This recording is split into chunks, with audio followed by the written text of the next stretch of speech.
Same old man. Game over. Johnny. You're gonna need a bigger boat. Why so serious?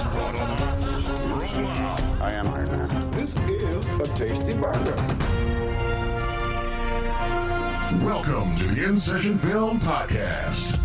Welcome to this podcast review for September 10th, 2024, and I'm JD Duran. And I'm Brendan Cassidy. Hey, thanks for joining us, everybody, for this conversation as we head into the world and the mind space of the one and only Tim Burton.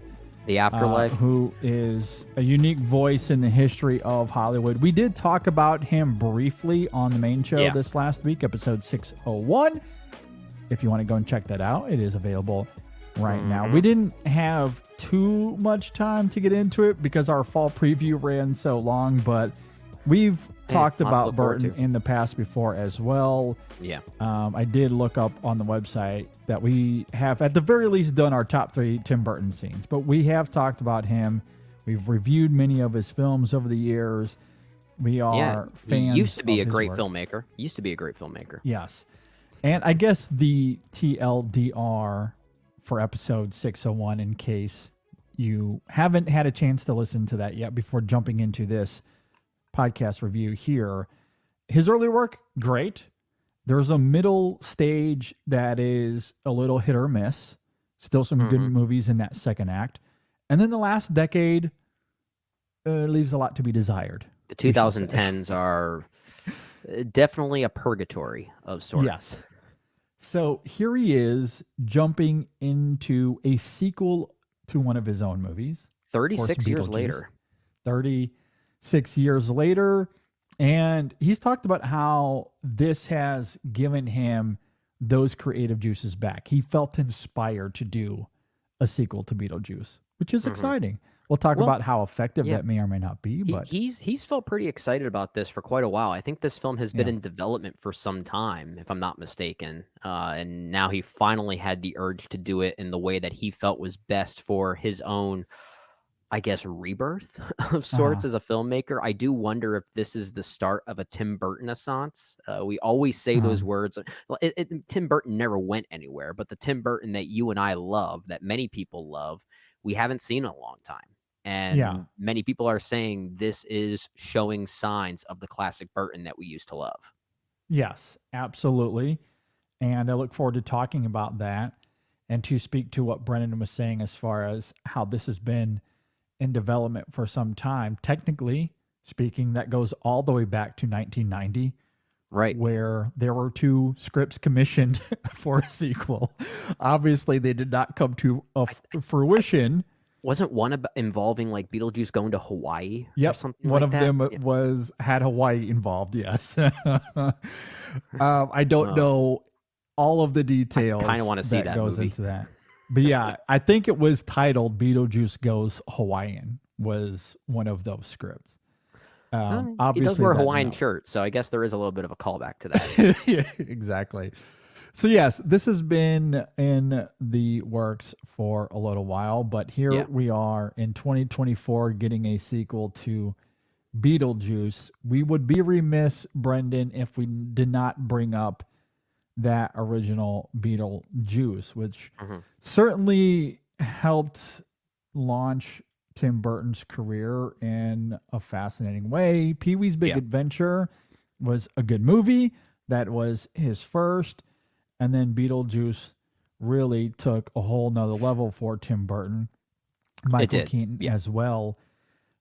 So before we get into this sequel, let's briefly give our thoughts, some context, how we're coming into this sequel. What are your thoughts on that 88 Beetlejuice? Yeah, and I like that you mentioned that even before Beetlejuice was Pee-wee's Big Adventure, Tim Burton's official debut film. But in many ways, I feel like Beetlejuice is the real Tim Burton debut as a quote-unquote Tim Burton film, because that really I mean, Pee-wee's Big Adventure did have some of the touchstones we associate Tim Burton with, but it didn't quite have the gothic or manic energy that we've come to expect from Burton, the outcast-like energy, even though, you know, Pee-wee Herman is very much about that, but Beetlejuice really showcased that almost as a character. Yeah. And Yeah, unlike Pee Wee you, had the IP, so there was yeah, all that behind it there already. was that. Yeah. So Beetlejuice so in a was way, his he own was baby. in a way he was kind of a director for hire for Pee Yeah, Wee's Big yes. Adventure. Yeah. Whereas Beetlejuice, much like Edward Scissorhands, was sort of his own vision coming to life. And Yeah. Beetlejuice, unlike you, was something I did love as a child. I'll often associate that first Beetlejuice in formative ways for me. I discovered things for the first time. Beetlejuice is the reason I discovered the F word when I was growing up. That was the first movie I ever heard the Okay. F bomb dropped in a movie, and it was a Yeah. PG movie of all things. I quoted his line from that first movie, "Nice effing models," in front of my parents, and they freaked out. I was like, "Wait, what did I say?" It's just a word I saw in one of my favorite movies, Mhm. and that's how I learned maybe not to always say certain words. Do you remember how old you were? Because this would have came out a year before you were born, so it would Oh, have yeah. been on video for quite a few years before you It caught was. up to it. Yeah. This wasn't like something I saw when I was 3 or 4. I first saw this maybe when I was 5 or 6. So Okay. it was Okay. early to mid 90s was when I was catching up with this one. It may have been around 95 or 96, somewhere around that time. Okay. But that's I think it's one my parents liked, so it's sort of one that it was something that we sort of watched in the Halloween spirit of things. We took Halloween very seriously on the cul-de-sac that I grew up on. So I've Mhm. always really enjoyed this movie, and I love the manic energy of it. That it really doesn't take itself too seriously. It really doesn't explain anything. It's a movie that really has no plot in a way, and I kind of like that Yeah. about it. And I think it's a movie that just seems better nowadays, given the vision behind it that we don't often see in Hollywood blockbusters these days. So it's another one of those examples of movies from back in the day that just represented a different era of maybe not blockbuster filmmaking, but just commercial filmmaking, if that makes Sure. sense. And I think it looks Yeah. better in that regard now. Yeah. Brendan noted it there briefly, but as I talked about on the main show this last weekend, I did not grow up with Beetlejuice like Mhm. many of our peers have. So I don't have nostalgic blinders for it. I don't have a strong affinity for it. I do think it's quite good, especially when compared to Mhm. Burton's work in the last decade or so. It's just not a top 5 Burton for me. Its visual wonder and inventive qualities are undeniable. The Mhm. film thrives because of them. Michael Keaton is underutilized, but it says something about his commitment and prowess that he makes that character so iconic Yeah, despite he's like the this little myth screen time. of sorts. That's what I like about it, though. Yeah. And similarly, there isn't much of a narrative backbone, yet it never Mhm. feels lost or aimless. The film is very funny. The characters are memorable, lines of dialogue that you repeat incessantly. And Mhm. Winona Ryder is adorable. I Absolutely love her in that adorable. movie. Love her She's in that movie. so good. So yeah, I mean, I didn't catch up with it until maybe high school, college years for me. It would have Mhm. been quite a few years after it released, a decade after it released, at the very least, perhaps even more Yeah. so. So it was never a favorite of mine growing up. Again, I just don't have the nostalgia for it, and that might factor into my thoughts on this film. On Um, Beetlejuice on specifically? Beetlejuice, yeah, because I am not pulled one way or another when it comes to the history of Sure. Beetlejuice. And even But though I do like, it's not in your top 5 from Burton, it's still one of his better movies, you would agree. I think you probably yeah, have this, what, around, like, number 7 or something like that, maybe? Or yeah, I'm just I'd have guessing to based on your thoughts pull on up it. my rankings because I do think I have one on Letterboxd. I'll have to pull it up, but yeah, it's somewhere in that neighborhood. Yeah, like Yeah, again, I I still think it's good. I just don't think it comes to the level of Burton's best work because of, again, like little things like the narrative I don't think is as polished as something like Big Fish or Ed Wood, for example, or even Oh, Edward sure. It's not going Scissorhands. for that, but sometimes, yeah, you want Yes, something with a for little bit sure. more of a pull in that way, and other Yeah. Tim Burton movies certainly have that. I'm not sure if that first Beetlejuice is top 5 for me when it comes to his rankings. It really depends on my mood. It tends to hit my top 5 when it gets closer to Halloween, because I just Yeah. associate it with that holiday, but Sure. in any other Yeah. time of the year, I might give the edge to something like Pee-wee's Big Adventure, kind of rounding out my top Yeah. 5 there. But Burton or Beetlejuice specifically is in the upper tier for Yeah. sure. Like if those other movies Yeah. like Big Fish and Batman Returns are S tier, Beetlejuice is A tier, is basically what I would say. Okay. Yeah. I think that's very fair. And why I certainly have it, yeah, kind of lower first tier is kind of where I'm at. with Sure. it. Okay. So yeah, it's in that 7 or 8 range. Still a good movie. I just didn't grow up with it. That is all. Okay. With that said, let's go ahead and jump into Beetlejuice. I do love Which that title. I do is- love that name, which means Yeah. we're obviously getting a third movie because they're saving Beetlejuice for the for next the third one. one. Yes. Or, of or, course.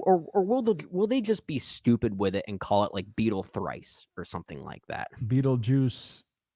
Well, Beetlejuicy. Beetlejuice. Yeah, perhaps. Okay. Anyway, Beetlejuice is directed by Tim Burton. It stars Michael Keaton, Winona Ryder, Catherine O'Hara, Jenna Ortega, Justin Theroux, Monica Bellucci, Willem Dafoe, of course, is in the movie. If you're not familiar with Beetlejuice, after a family tragedy, 3 generations of the Dietz family return home to Winter River. Still haunted by Beetlejuice, Lydia's life is turned upside down when her teenage daughter, Astrid, accidentally opens the portal to the afterlife. Yeah, we get a lot of Okay. afterlife in this one. Yeah, there is. Let's jump into it. What did you think about Beetlejuice? Don't say Well, it it a is. third time. Yeah, I'm not going to say it a third time. I don't want to be encountered by a demon.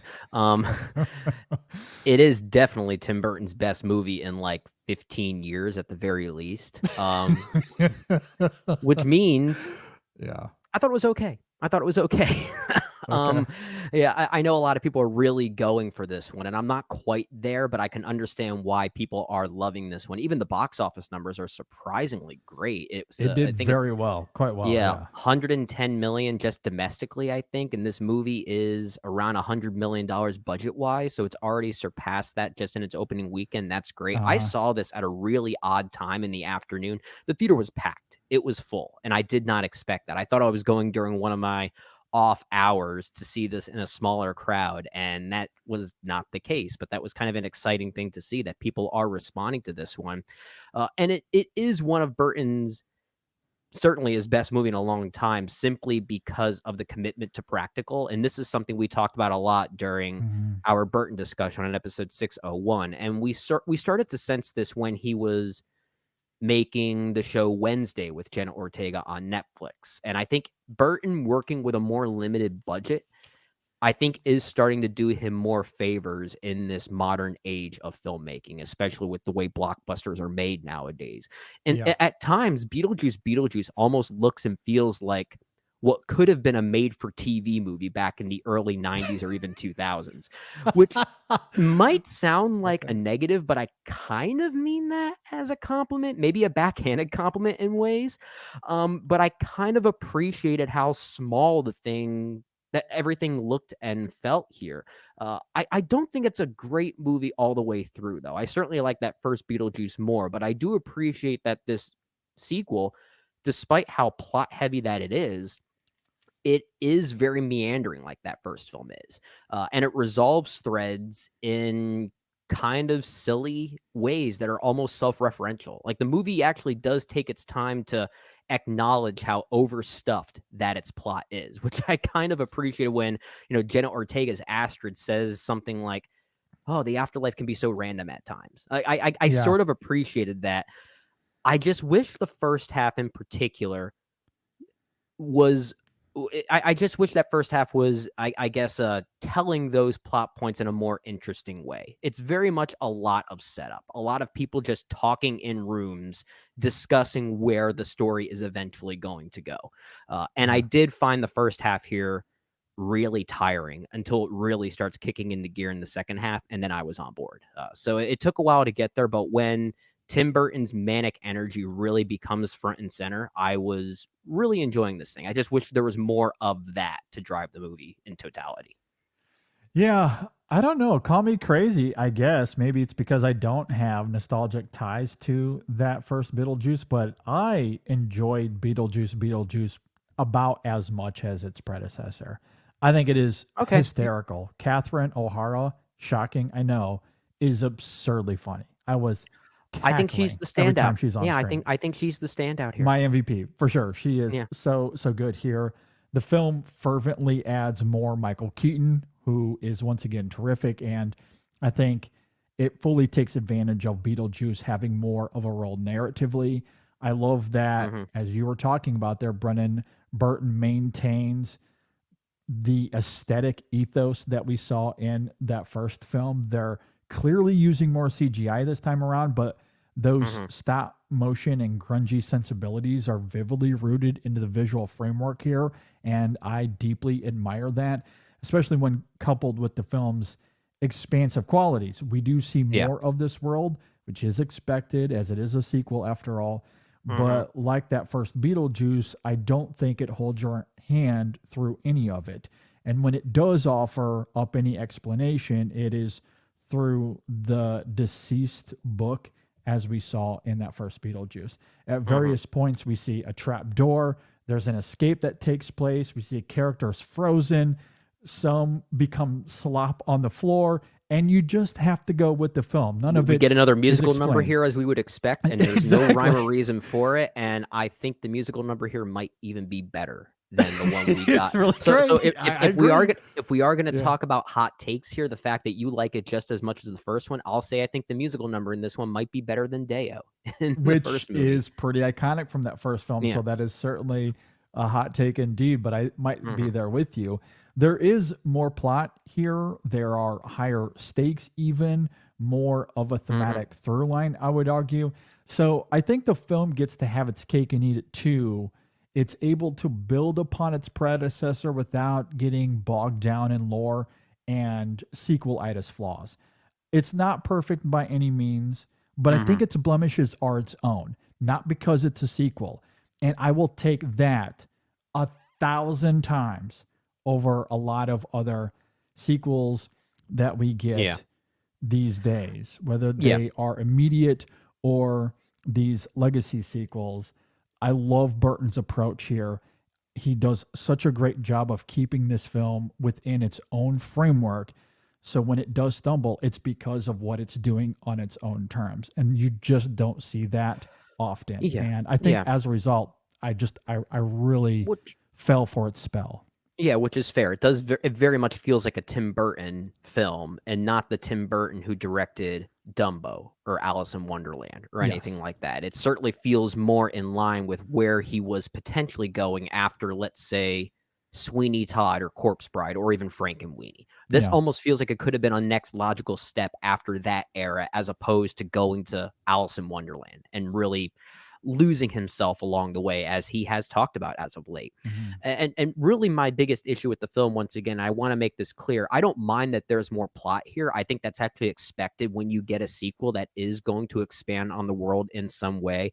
I just don't love the way it handles the plot mechanics in that first third and maybe even first half. At times it does feel like Burton's kind of on autopilot when he's just kind of letting characters talk about setting things up for the next bit that's going to become more visualized in the second half. Although I will say he does a good job interjecting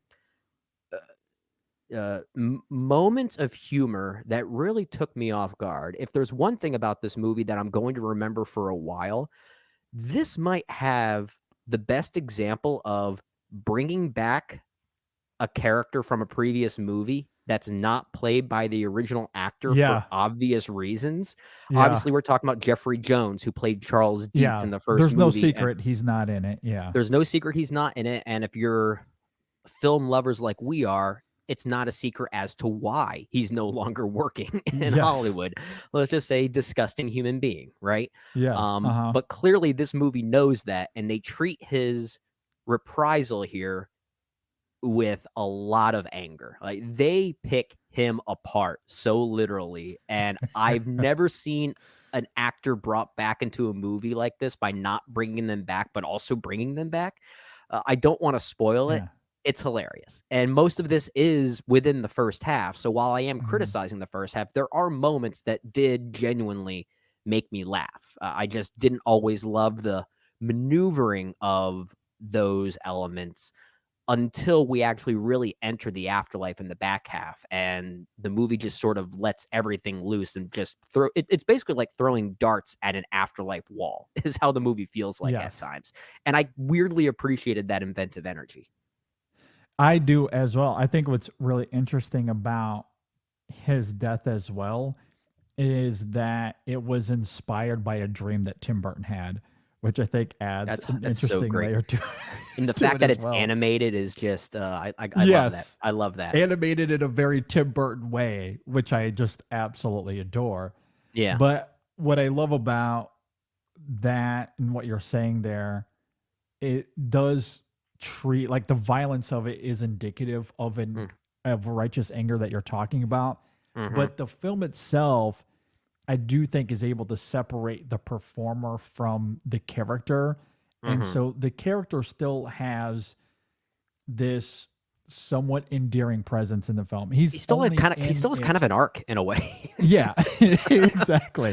And it's Like it's funny, weird, even like, though Jeffrey Jones isn't in the movie, you still feel like Charles Dietz is in the movie. So it's like it yes, weirdly is able to get away with that, which is pretty brilliant, I must it say. is. I think the film gets to have its cake and eat it too. It might Mhm, feel anger at him, or it might be commenting on his idiocy, however you want to articulate that. But Charles himself is treated with endearment, and it is mhm. funny, and it's a great visual that I do love here. So I'm Yeah. completely with you on that. And as it relates to the first act of the film, I did not have much of a problem with it, although, Okay. as you're saying, it simply could be an execution thing for you. But Yeah, it again, I think was. because it's a sequel and not just like, again, it's not an immediate sequel. We're talking about a 30-year gap in between.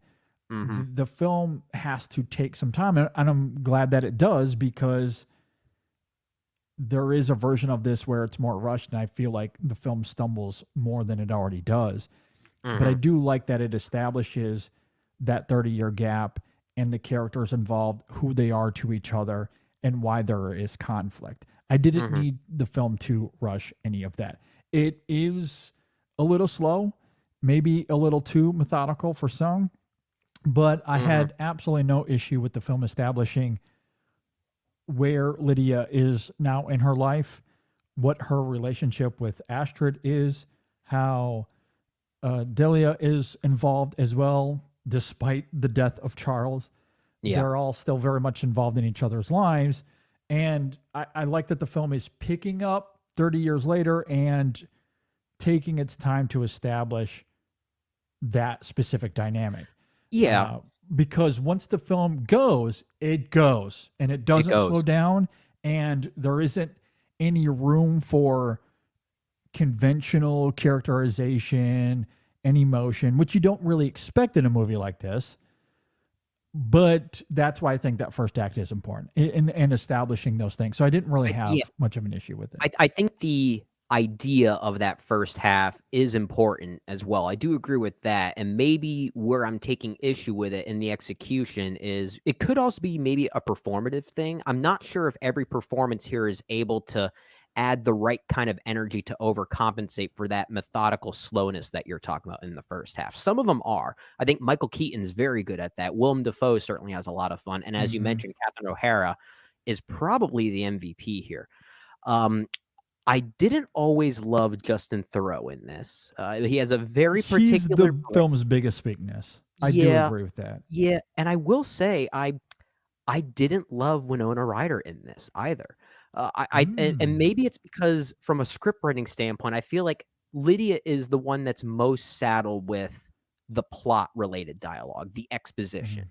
And I think it's maybe more so the movie and the writing underselling the fact that we're bringing back such a great character and such a great actress for this role. And I like the backstory of what Lydia has here and the fact that she still rocks the same hairstyle as if she's still tied to the past in a way.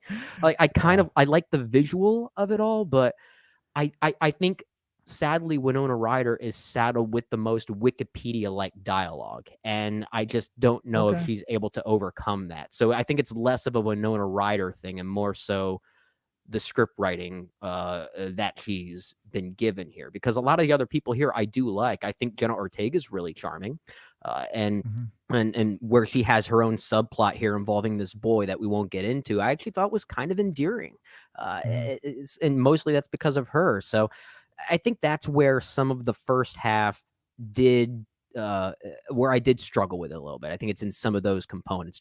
Justin Thoreau especially.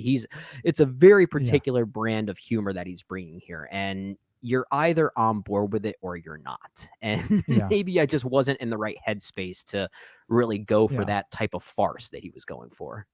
Yeah, I do think there is some sort of disconnect between the writing, maybe it's Burton's vision as well, and Thoreau's performance, but I do find it Hmm. jarring. I don't think Yeah. that works at all. It's a little Hmm. quirky at first. I didn't mind it when he was more subtle in those early scenes, but then as the Yeah. film goes, it becomes more campy and it just doesn't work for me. When he It becomes did not part work of the for me. plot, it becomes very distracting. Like, when That he's too. introduced, I didn't mind him in that first scene between him and Lydia in the bathroom at her studio. I didn't mind that, but Yeah, exactly. Yeah. it has the comedic energy of someone you'd only expect to maybe be in 1 or 2 scenes in a movie. Yeah. Exactly. And that's where again I found it more subtle, but perhaps that's because we're introduced to the character there Yeah. and those sequences are rooted in Lydia where she is now. We find out she's the host of this paranormal TV show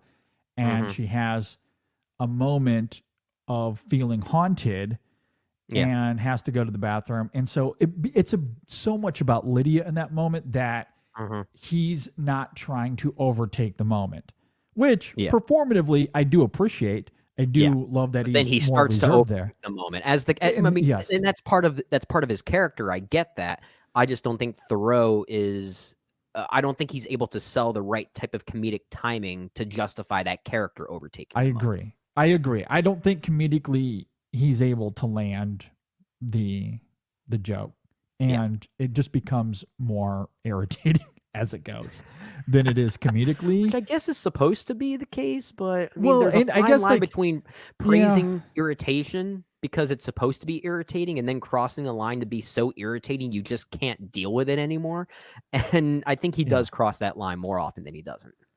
Well, yeah, I think that's very fair. You know, I guess maybe because you compare him to what is the character's name in that Otho. Glenn Yeah. Shaddix.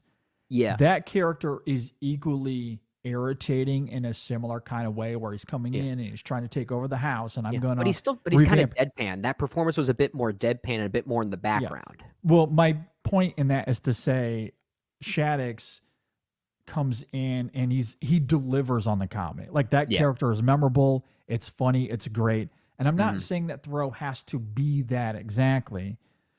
I'm saying in terms of okay, well the character is irritating on the page and Ortho in that original film, he has a few scenes where he takes over. He Yeah. does. And it's funny every time. Mhm. And it's very memorable on the whole. And Yeah. Thoreau, I just similarly has that irritating presence here. And again, that is the point. But unlike Shaddix, I don't think he's able to land the comedy. Did he And it even really becomes a little need to be jarring. here? Did Thoreau's No, character even and really? that's I another mean, thing. It I is a mean, little distracting. you You can take him out, argue. nothing really changes. Well, I mean, you can argue that with almost every subplot here in Beetlejuice. You remove Willem Dafoe, it doesn't really change much either. But I like Willem Dafoe in this movie, so I wouldn't want to remove him. And same with Yeah. Monica Bellucci, even though Dolores, I believe she plays, even though Dolores is at times kind of inconsequential to where the movie ends up going. The movie is kind of aware of that. They visualize Dolores in such an interesting way that you always want to see that character come back. Mhm. So Yeah. even if they don't really mean much to the plot, I like that those elements are at least here. But Justin Thoreau is the one that if you take her out or take him out and leave Lydia as just a single mom, I actually think the movie's more effective. I agree. I agree. As we find out more about her husband, Astrid's father. That is a through line here as well. You let those characters wrestle with that, and that is part of the conflict between them as a mother and daughter in that first half. And Thoreau's character, I guess, is supposed to introduce a little bit more conflict into that. I don't know if it's effective. He's really the only thing that holds this film back for me. I don't think that works great. Winona Ryder, I do really like. I think she does a great job of writing that line of, again, tapping into those complexities now as an adult, as a mother who has lost her husband. But even that, there's a line early on in the film where that marriage was fizzling out. Again, I think that's where the writing might fail her a little bit in terms of I think that's what it giving is for her me. space to really wrestle with that. I do agree there.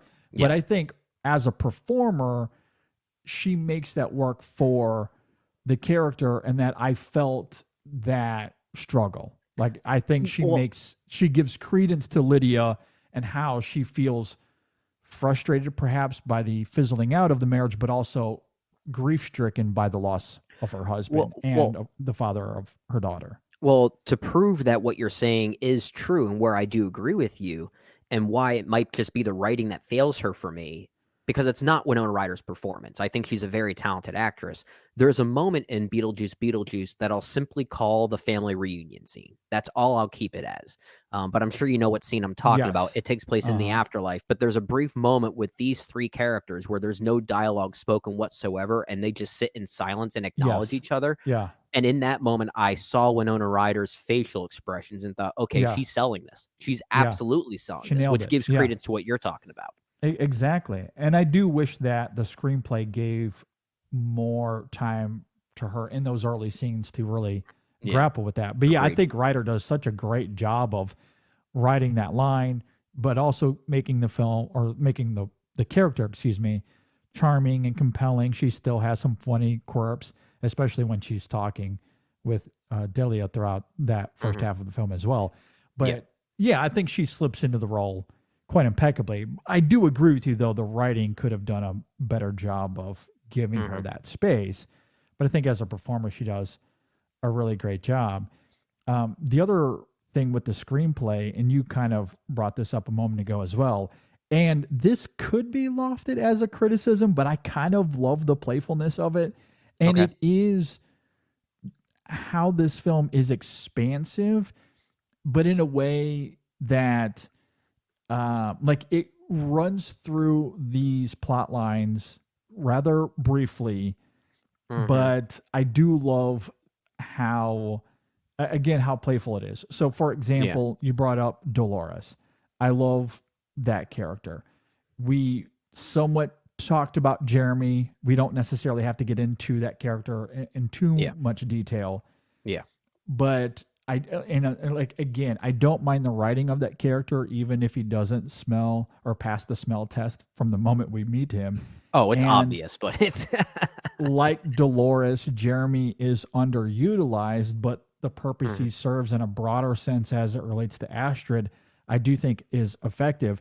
And his character crystallizes in a moment that is maybe unexpected from a plotting standpoint. Like it's over. Like in a moment, that whole thing, it's introduced. It's such a big part of the first half of the movie, and then it's just done. That's kind of why I like the messiness of this movie. And I've seen some people criticize the script for being too overstuffed and too plot heavy, but that's something I kind of like about the film, because clearly the film is aware of that if it's willing to resolve these plot threads in a way as if to say, yeah, we didn't care about this either. It doesn't make sense. We're just gonna nix it completely with one of the best PG-13 timed F words I've ever seen in quite some time. So, I mean, clearly there's something very, it's the film having a conversation with itself about those things. Yeah, exactly. You brought up Dolores as well earlier, and I agree. Like, I found that character compelling, and talking or going back to how this film is expanding, like there's a power that she has that is new to this film that isn't introduced in that first film.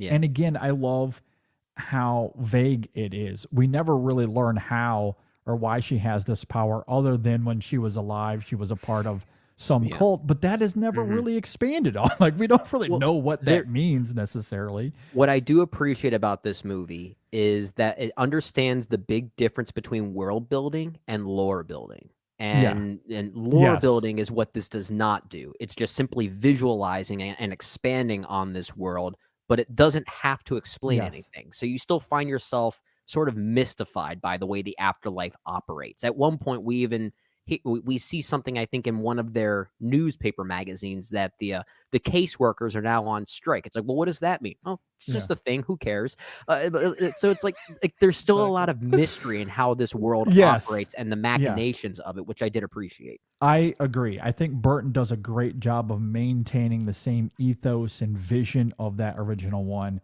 with this film as well, while being expansive. That's why I kept saying the film gets to have its cake and eat it too. And that's what's great about Dolores here. It does give us more backstory on Beetlejuice, which if you're going to have exposition, by the way, the execution of that here is quite incredible, because the film all of a sudden switches languages. It's very funny. Like, Michael Keaton is giving some incredible accent to it. I did love that. Yeah. Yeah. And I must say, if we talk about Catherine O'Hara being the MVP in a lot of ways, so is Beetlejuice's new staff, Bob, especially. Bob, awesome. I love Bob. Yeah. And again, like a character that we visually see a couple of times in that original film, and there's some visual comedy with him. Yeah. But there's more of a role here now for Bob. For sure. But in a way that I don't think suffocates the film. Like, it's just wonderful to see this film take those things, give it more of a presence in a way that's funny, that works for this film, without overdoing it. And I really appreciate that. I mean, same thing with Willem Dafoe. Obviously, new character here. He is hilarious in this film. Dafoe, I'm just going to spoil this because I feel like we need to talk about it. Willem Dafoe plays a character who is an actor when he was alive and died because he had to do his own stunts. So he was killed doing his own stunts. And in the afterlife, he takes on the role of a police chief, but he does it as an actor playing a police chief. Like, he's he got was in a cue movie. cards and everything. It's so good. Yeah. Like, I could have, if they're going to do a spin-off of this world with Defoe's character, I'm all in. I'm totally all in on that. I mean, I don't know if I need a spin-off, but I mean, given where this movie does end, which we won't spoil the actual ending here, I wouldn't mind if we do get a Beetlejuice, and just to see how the mother-daughter dynamic is explored further. There's a visualization of something that happens involving motherhood, I'll simply say, in a hospital. It's one of the last things we see. It's actually one of the creepiest things I've seen in quite a while. The way it's visualized, it almost has this, like, Chucky the Killer Doll like energy to it. But it's like, I really appreciate Tim Burton going there, because I haven't seen him do anything like that in, like I said, about 15 years. Maybe. I mean, that one scene alone is enough to make this Tim Burton's best film in over a decade. It just little things like that. I really appreciate the creepiness and the fact that he's tapping into his inner outcast once again. And I felt that energy here, especially in those scenes at the end. Yeah, I completely agree. Was this film given a PG-13, or is this? Oh, it was. Yeah, this was a PG-13 rating. Yeah, in a way, though, I kind of wish it was a PG rated movie just to see it get away with that thing at the end. Well, that's why I would, because there are a few moments here that make me wonder if it even got to an R. Because what's so fascinating about these films, both this one and the original, is that they ride this line of being rated PG, like heavy PG-13 or even close to R, for some of the language. As you noted earlier, there's a grossness to some of the imagery, but it's also so playful and childlike at the same time they almost seem like movies for kids, but then you see a body who's half eaten by a shark, and there are a couple of F-bombs, and you're like, I don't know who the target audience for this is everybody, I guess. And I guess that's the brilliance of Burton's vision for these movies. And it's not like that example there of a character who was bitten in half by a shark. It's not like it's visualized in a way that's so clearly playful that it's for younger audiences. It's actually kind of graphic. gross. Yeah. It's pretty gross. It is. Yeah, so, and there's a lot of that here, and that first Beetlejuice had moments of that as well. There was a genuine creepiness to it, and it's it's not like a movie like Jaws, Spielberg's Jaws, which came out in 1975, which predated the PG-13 rating. Yeah. The PG-13 rating was 1983, 84, when movies like Temple of Doom and Gremlins became highly questionable material, and something new needed to come in and find that middle ground between PG and R. Beetlejuice first came out in 88, I think. So that was clearly at a time when the PG-13 rating existed. I'm surprised that movie got away with a PG rating even at the time. Seriously, so you're right that these are movies that do kind of straddle that line. And again, there's something weirdly self-referential about that, especially in the way that this movie, Beetlejuice Beetlejuice, has not just one but two dropped F-bombs. And for a moment, there was almost a third until a character actually very openly corrects themselves before they actually say it. Which, so the movie is very aware of that thing you're talking about, that it is riding that rating line. It is, yeah, and I think that's the greatness of it. It feels like a film that I could show Sam, who's 8 years old. Like, he could watch it. Like, he's on that line of, okay, I can probably show this to him, but he'll certainly be creeped out at certain points. You also maybe have to prepare him for the language if that's something that bothers you as a parent. But it's also a film that adults can enjoy as well, that parents can enjoy. Like, it is interesting how it rides that line. And this film, there were a couple of times I'm like, did they misrate this film? Did the MPAA go to the bathroom at this scene? Yeah, exactly. Because the shark stuff is quite gross, and there's other visuals that are kind of disturbing as well. In addition to the language, it's like Burton tried to get as close to the line as he could, to see what he could get away with. Even moments that are not necessarily graphic in a way that would, challenge the rating that it's being given, but there are sequences that do have a genuine creepiness to them. So it is in one of the trailers. There's a wedding scene that takes place towards the end that features a bunch of influencers in the audience. Yeah. And there's a moment when they all get sucked into their phones, and it is pretty funny, but the way it's visualized is actually kind of unsettling, especially when you see those freeze frames of how they're captured in their phones. It's kind of a creepy image. And even in a sequence like that, that's not graphic, it's not a bloody or gory sequence, it is still sort of pushing the line a bit. And I do respect that. I do as well. Yeah, I do love that about this film. Should we talk about Michael Keaton a little bit further? Because Beetlejuice has more of a role here, much more of a role. Yeah, and maybe this is also this is probably where I had to separate my love of that first movie with regard to how I felt about this movie, Beetlejuice Beetlejuice, because you're right, Beetlejuice himself has more of a role here, but what I liked about him in that first movie is there was all this buildup for him to finally hit the screen, as if there was a lot of this mystery, that he was so shrouded in mystery. And here he becomes a major player in the plot, like maybe 10 minutes in. And I guess in a way I kind of miss the buildup to his character once again, especially given where he takes the story in the back half. I think that buildup would have been really, really great. And again, I think Beetlejuice himself is another one of those characters that's at times saddled with, okay, people are just sitting in rooms talking about plot for a bit. And I did find that a little bit unfortunate, but thankfully Keaton clearly seems like he wants to be here.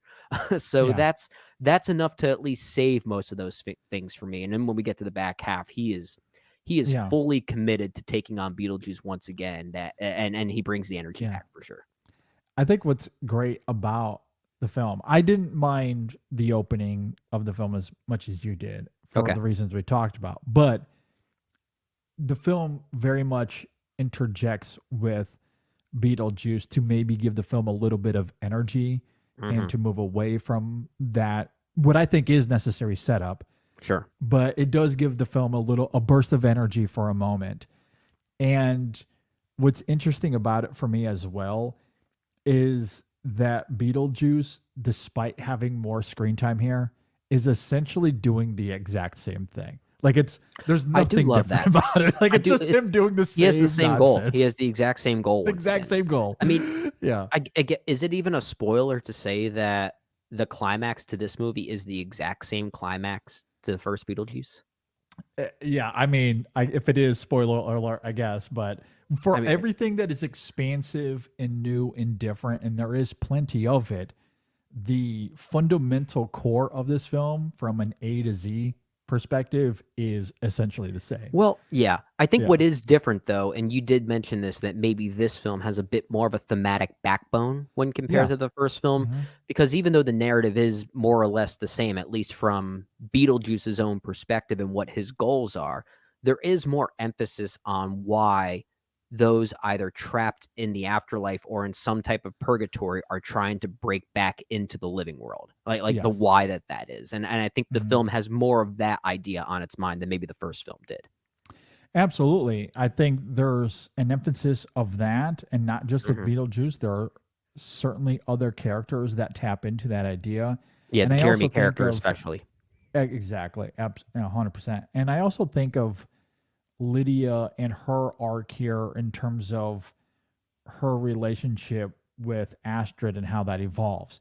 It isn't anything profound by any stretch of the imagination, but I do think it does give the film something that isn't there in the first film, as far as her relationship to this world and how she seemingly has an ability that others don't, speaking of Lydia, and that does lead to her having a successful life and a successful career, but at the cost of her family.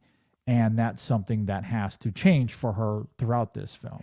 Yeah. And how the film goes about doing that, even with Rory being involved, and maybe that's where that character does have somewhat of an impact. I don't love Thoreau's performance, and I don't always love the writing for the reasons we mentioned, but thematically, it does matter to Lydia's arc here. Sure. So like, I do like the addition of that, but at the same time, I don't think that suffocates the film wanting to have its fun.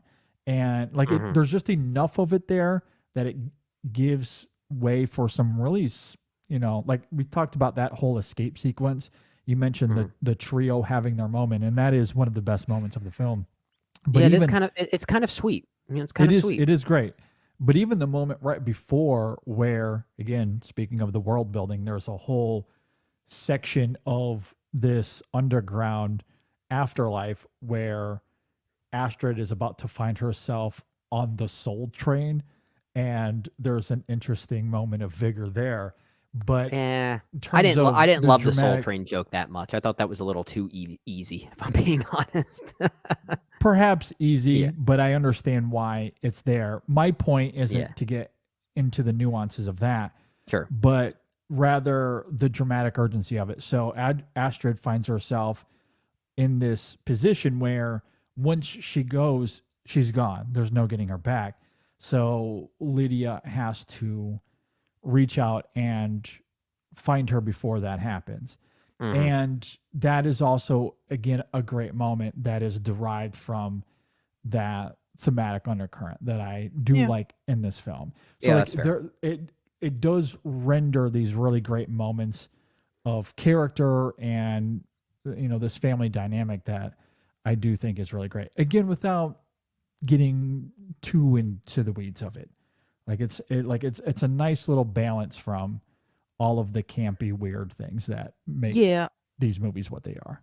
I did like some of the familial dynamics, especially between Lydia and Delia as stepmother and stepdaughter, that relationship in particular. There are moments where it seems as though their banter is almost unscripted, where at some point Lydia comes out on the deck and she's doing this heavy breathing exercise, and Delia says, "I thought a moose was in our house." So like that was one of the best moments of the film. Yeah, so there's good. like, and while I did, criticize some of the first half for being a bit too plotty, or at least not too plotty, but the way it maneuvered those plotty elements, there are also moments that it almost seems to veer off script to just let characters talk to each other. And it's in those moments I really enjoyed the dynamic in which there was even more of that, because it did feel kind of natural at times. And that one in particular, I thought was really clever. Yeah, and maybe there simply was enough for me. I love that camaraderie. I love the humor there. Like everything with Delia is comedic gold. Absolutely fantastic. And I think she has more than enough of a presence there. Well, again, they have to establish the conflict as well. So that poignancy is there. And I do love that the film takes its time, because once Beetlejuice arrives and once they get to the afterworld, especially, like the film just doesn't stop.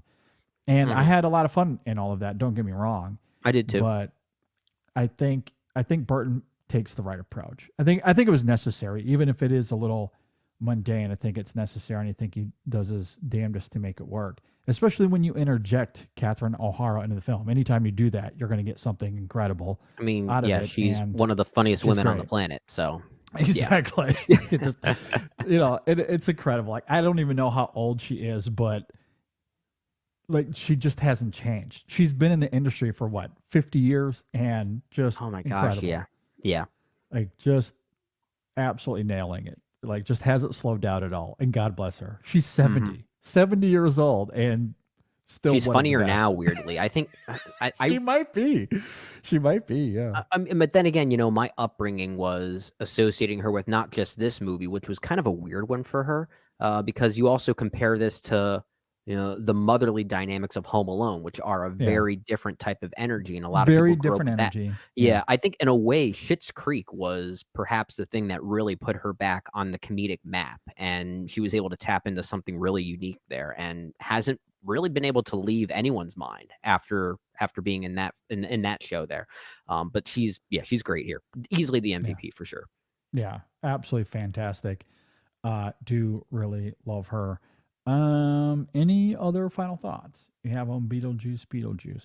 I would like to see a third one if Burton's willing to make it, but I will say, even though this is certainly not my favorite Tim Burton film, it's definitely his best film in a while. It does showcase a changing of the guard for him for the better. And I am curious to see where he's going to go from here. I think his next film is apparently another rendition of Attack of the 50-Foot Woman or something like that, which, okay, sounds funny. Sounds like there's a lot of room to be a bit tangible and practical with it once again. So I'm curious to see what he does with that. But I do hope this is almost like a new debut for him in a weird way.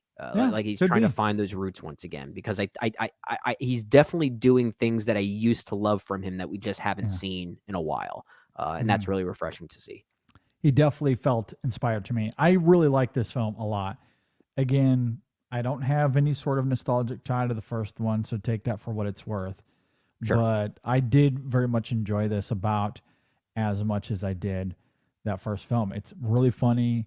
It maintains the same sensibilities, and it just has a lot of fun with these characters while expanding on what was there previously. And that is, or at least I would imagine that should be the goal for every legacy sequel, is to ride that line and get that balance right. And I think this film does that about as great as it could. And while I do understand some of the criticisms about the script, and it could have left more space for Lydia, I kind of, in a weird way, admire the flaws here. Like, I kind of love how it just undercuts certain through lines, and how the characters pop in and out kind of randomly.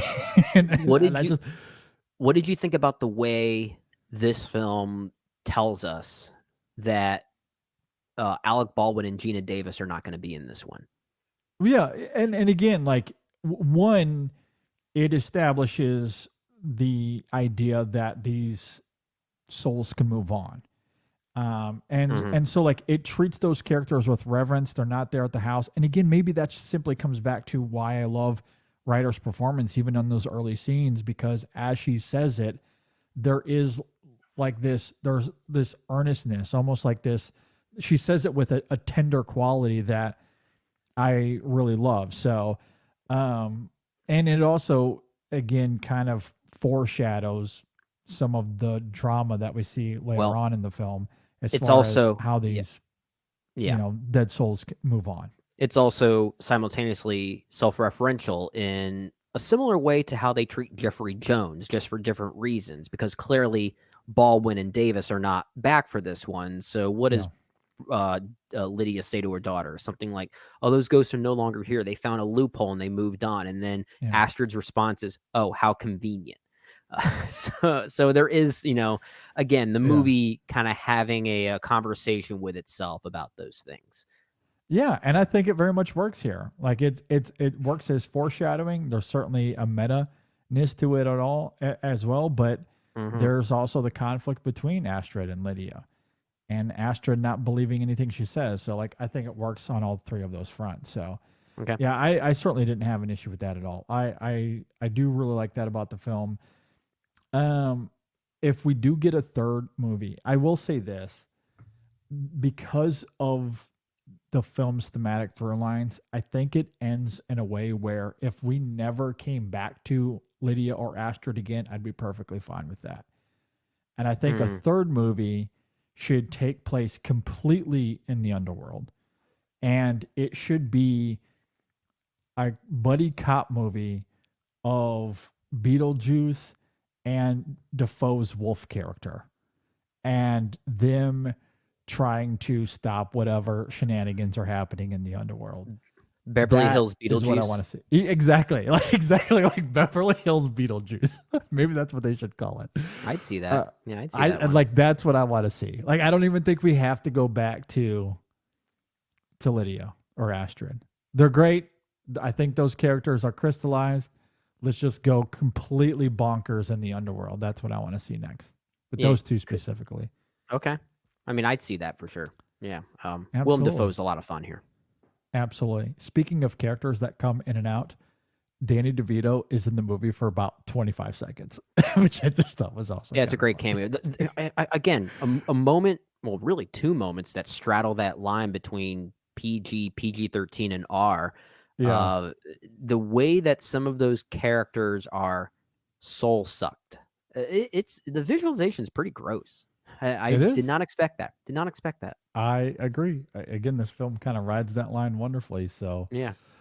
I do really like the film. Again, take that for whatever it is worth.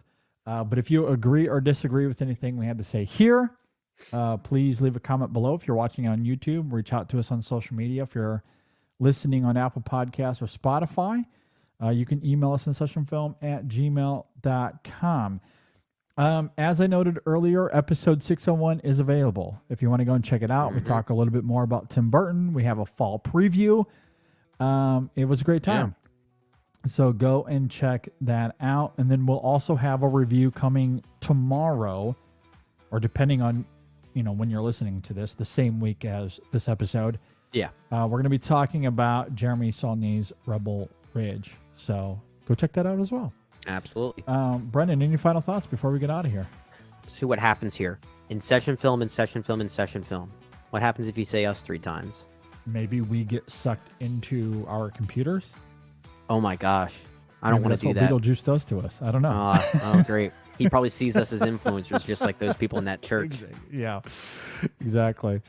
All right. Well, with all of that said, thanks for listening, everybody. Thanks for watching. We'll see you next time on the In Session Film Podcast. Shout out to Danny Elfman as well. I was just going to say, we forgot to mention Danny Elfman.